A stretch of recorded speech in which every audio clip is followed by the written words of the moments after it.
And you're now with the Forerunner Chronicles. All right, everybody, listen up. In his latest flurry of politically polished right-hand jabs in the high-stakes Obama skirmish, you know, the political conflict between Obama and Romney, presidential candidate Mitt Romney, in an attempt to capitalize on the insanely obnoxious left-wing tactics of President Obama, has now gone so far right that he's dead wrong. And when I say dead wrong, I mean dead wrong, because in a recent article that was released in the Telegraph, Mitt Romney stated that the separation of church and state has been taken too far in America, and religion should be restored in the public life.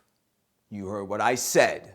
But to be fair, he also stated in that article the founders proscribed the establishment of a state religion, but did not give countenance to the elimination of religion from the public square. Now that may sound all good and well to the untrained ear.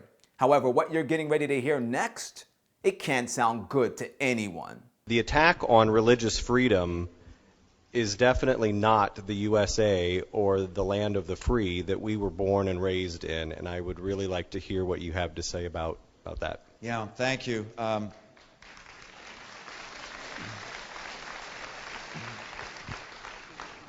Religious liberty, our first freedom of those enumerated in the Bill of Rights.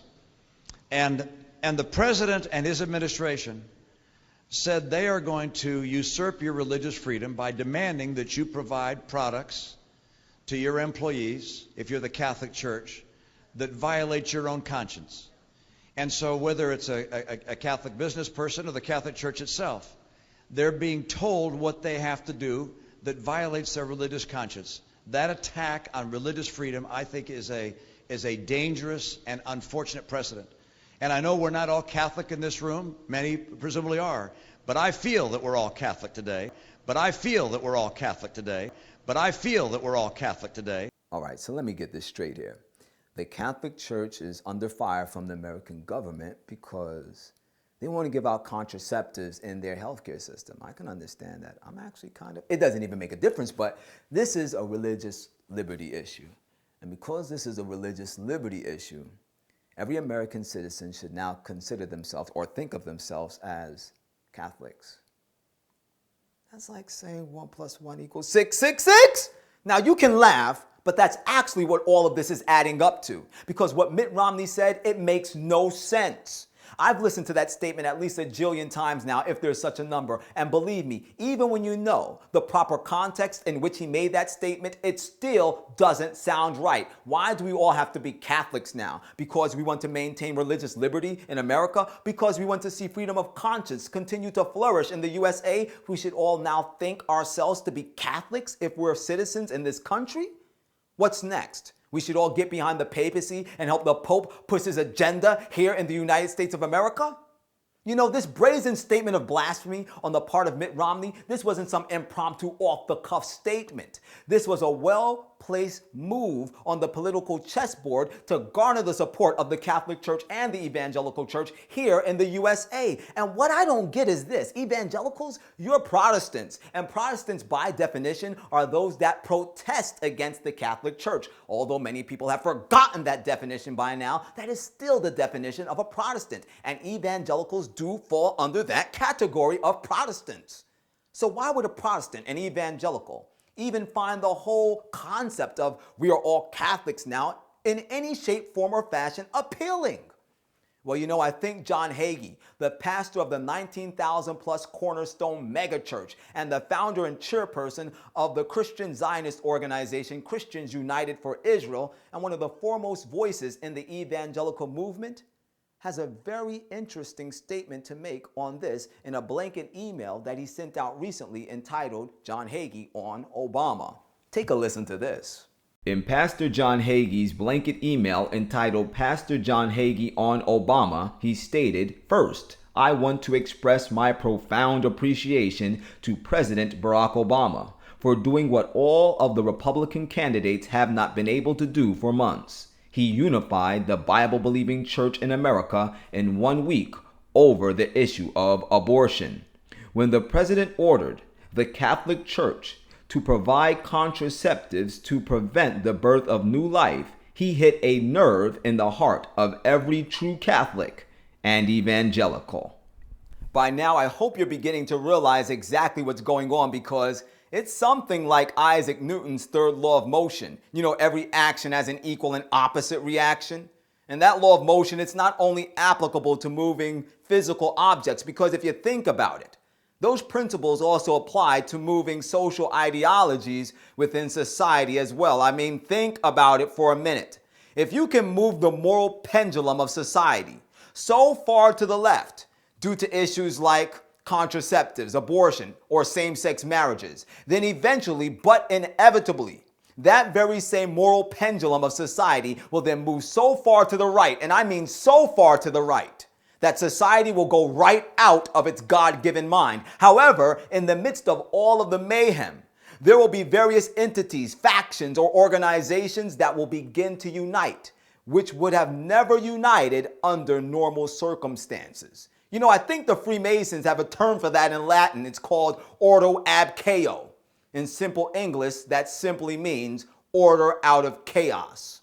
Do you think it may be possible that for the last 4 years, our current administration has been working feverishly in Washington to develop a system of chaos that would not simply sacrifice the physical lives of millions, but rather sacrifice the great morals of this once great nation?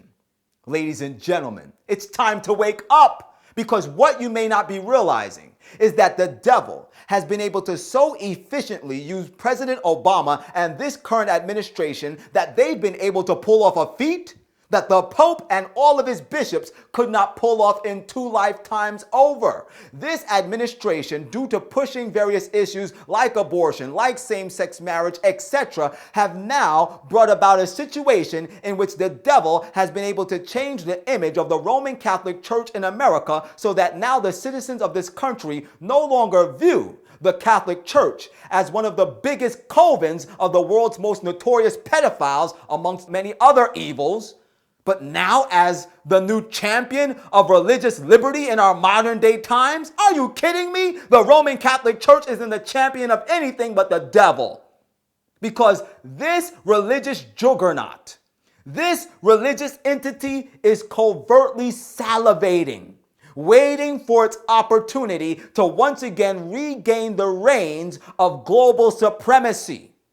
It is nothing close to being a bulwark of religious liberty, because the Bible has told us clearly that this is the entity identified in the book of Daniel chapter 7 as the Antichrist power. Matter of fact, in Daniel chapter 7 and verse 25, it is identified as being the little horn power that would think not only to change times and laws, but would also make war with the saints of God. And this entity did just that, because it did think to change times and laws. Matter of fact, the Roman Catholic Church changed the second commandment. Matter of fact, it didn't change the second commandment. It got rid of that commandment altogether. The commandment that forbids the worshiping of graven images. That's why you can go into any Catholic edifice and find a multitude of graven images.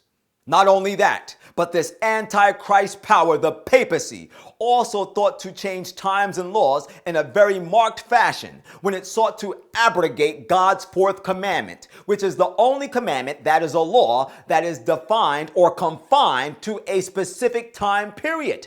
For we are told in the book of Exodus chapter 20 and verse 8, remember the Sabbath day to keep it holy. 6 days shalt thou labor and do all thy work. But the seventh day is the Sabbath of the Lord thy God. In it thou shalt not do any work, thou, nor thy son, nor thy daughter, thy manservant, nor thy maidservant, nor thy cattle, nor thy stranger that is within thine gates. For in 6 days the Lord made the heaven and the earth, the sea, and all that in them is, and rested on the seventh day. Which day? The seventh day. Wherefore the Lord blessed the Sabbath day and hallowed it. The seventh day, out of all of the other days in creation, is the only day that God gave a proper name to. And that name is the Sabbath day. And that is clearly proven in the book of Genesis chapter 1 and Genesis chapter 2, verses 1, 2, and 3.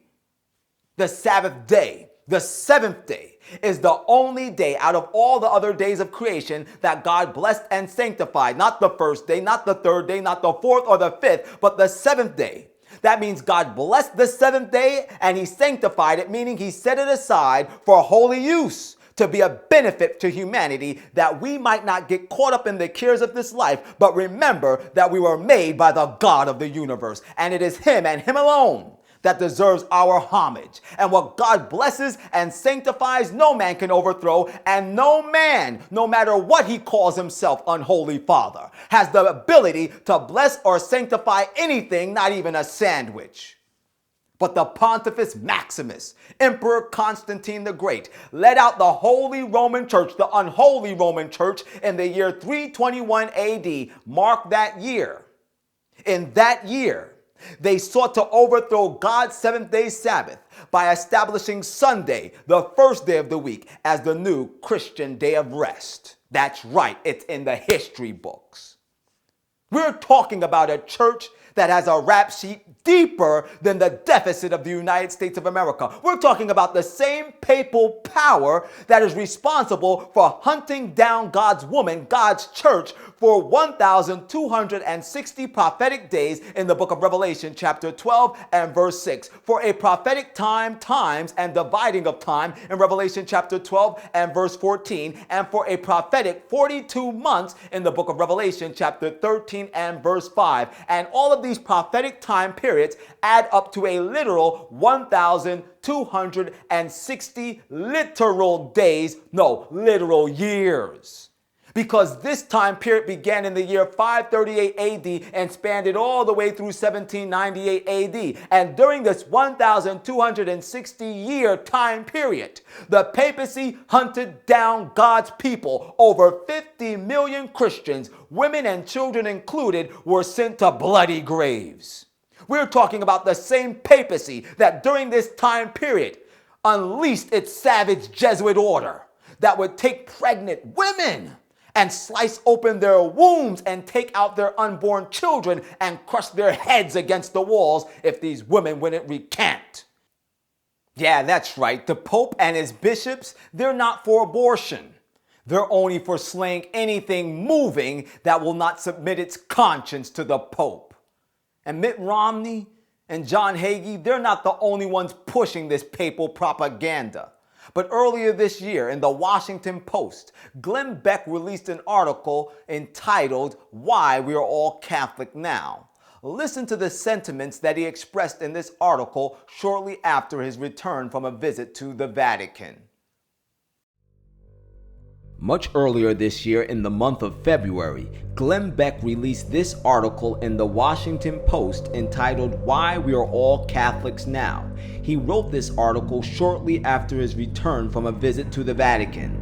This is what he had to say in the article. "I am a proud member of the Church of Jesus Christ of Latter-day Saints, but today I call myself a Catholic. Why? Because the state is telling the Catholic Church to violate its principles and teachings. So, if you are a person of faith, you must call yourself a Catholic."